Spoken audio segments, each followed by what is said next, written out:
नमस्कार दोस्तों, पुण्य श्लोक भाई शो के आज के एपिसोड में हमने देखा कि राघवा इल्ज़ाम लगा रहा होता है, या यूं कहें कि जो उसे सच मालूम चल गया है केसर के बारे में, वो सबको बता रहा होता है। अब केसर चिल्लाती है क्योंकि वो कहते हैं कि बताओ केसर, तुम्हारा सच क्या है। बताओ, क्या तुम एक पेशेवर नृत्यांगना की बेटी नहीं हो। अब वो चिल्लाती है कि नहीं है। वो चिल्लाती है कि उसे नहीं पता कि उसके आए बाबा कौन है।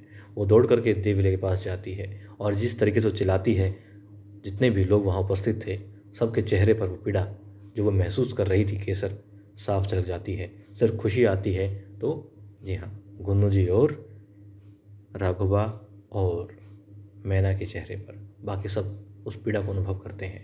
अब देवले पास खड़ी हो जाती है और कहती है कि उसे नहीं पता कि वो किसकी संतान है।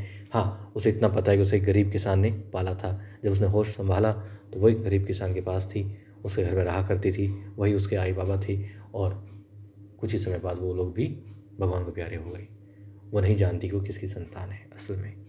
अब वो जिस तरीके से बोल रहा था राघुबा, मालेराव आगे बढ़ता है कुछ कहने के लिए, मगर नहीं, उससे पहले देवी अहिल्या आगे आती है और कहती है कि राघुबा, अपनी मर्यादा में रहिए और आपको कोई हक नहीं है किसी भी लड़की की इज्जत यूँ छालने का, यूँ लांछन लगाने का, इस तरीके की बातें कहने का। और वो मालवा की जनता है, जनता में से एक है, तो वो मालवा की बेटी है। और वो देवी कहती वो सहन नहीं करेंगी कि मालवा की किसी भी बेटी के बारे में वो इस तरीके के अपशब्द कहें। यदि कोई सबूत है तो कहें। और फिर राघवा कहता है यदि सबूत ला दूँ तो फिर देखते हैं मल्हार राव सूबेदार जी की तरफ और कहते हैं कि तो फिर मल्हार, तुम्हें गद्दी से उतरना होगा, क्योंकि तुम बहुत नैतिकता की बातें करते हो ना। और यदि इस लड़की को अपने घर में रखे हुए हो और जो भी कार्यक्रम यहाँ हो रहा है, तो उसके नाते तुम्हें नैतिकता के आधार पर और धर्म के साथ जो तुम आघात कर रहे हो, आघात पहुंचा रहे हो, उसके नाते तुम्हें पद से उतरना होगा। और यदि नहीं उतरोगे स्वेच्छा से तो वो कहता है कि वो उतार देगा। अब देवी अहिल्या से, क्योंकि उसकी तलवार जो है मयान से थोड़ी बाहर होती है, मयान में डाल करके एकदम से सख्त लहजे में कहता है कि आज दोपहर के पहले पहर में ही सबूत भी आ जाएंगे और सारा निचोड़ भी हो जाएगा। वो कहता है यहाँ ऐसी जगह तौहीन हुई है, उसकी इज्जत उतारी गई है राघवा की, तो बस बदला लेगा।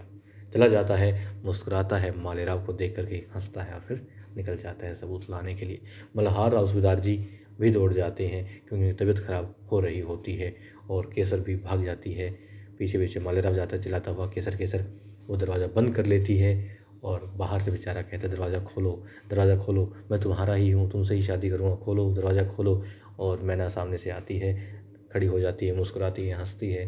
अब यहाँ मल्हार राव सूबेदार जी को दिखाया जाता है, वो अपने कक्ष में जाते हैं और वो भी भगवान को याद करते हुए कह रहे होते हैं कि ये दिन मत दिखाओ, ऐसा मत करो, ये सहन नहीं होता। बहुत पीड़ा में होते हैं और उन्हें वाकई में बहुत आघात महसूस होता है इन चीज़ों का। उन्हें जो लग रहा है कि बरसों से जो इज़्ज़त कमाई है सब नीलाम हो रही है। अब मोतवारी साहिब आ जाती हैं, हरकुबाई आ जाती हैं और मोतवारी साहिब कहती कि राजवैद्य को बुलाओ। ठीक है, वो पूछती क्या हुआ, कहते बस तुम राजवैद्य को बुलाओ। ठीक है, राजवैद्य भी आ जाते हैं और उन्हें यहाँ मात्रा पिला रहे होते हैं। और वहाँ केसर दरवाज़ा खोल देती है, मालेराव उसके पास में होता है, सीने से लगाता है उसे और कहता है आंसू पोंछते हुए कि कोई बात नहीं है, तुम्हारे अतीत से उसे कोई मतलब नहीं है, प्यार तुमसे किया है, प्रेम तुमसे किया है, तुम्हारे अतीत से नहीं। वो कहती नहीं, वो असल में तो जानती ही नहीं कि वो किसकी संतान है, लेकिन नहीं, जो उसकी वहाँ इज्जत नीलाम की गई है उससे सहन नहीं होता। अब मालेराव उसे समझाता है, कहते कोई बात नहीं, ये तो प्रेम का इम्तिहान है।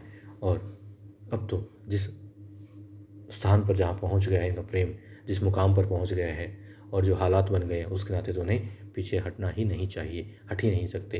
तो विवाह तो अब होकर के रहेगा। और वहाँ अब दोनों एक दूसरे के यहाँ तो पहुँचते हैं। जी हाँ, और वहाँ पर मैनाबाई पकवान बना रही होती है, लेकिन उससे पहले मात्रा, जी हाँ, जो राजवैद्य होते हैं वो कहती है मात्रा पिला दी है, अब ये ठीक है, बस तनाव सिंह को थोड़ा दूर रखिए। देवी अहिल्या को देख करके सूबेदार जी कहते हैं कि हाँ वो ठीक है, कुछ नहीं हुआ है उन्हें, बस ये उम्र का थोड़ा तकाजा है, बाकी सब ठीक है। और इस उम्र में जो इतने तनाव हो रहे हैं, जो इतने मतलब कि उनके सामने अचानक से इस तरह की बातें आ रही हैं, तो बस सहन नहीं होती और कोई बात नहीं है।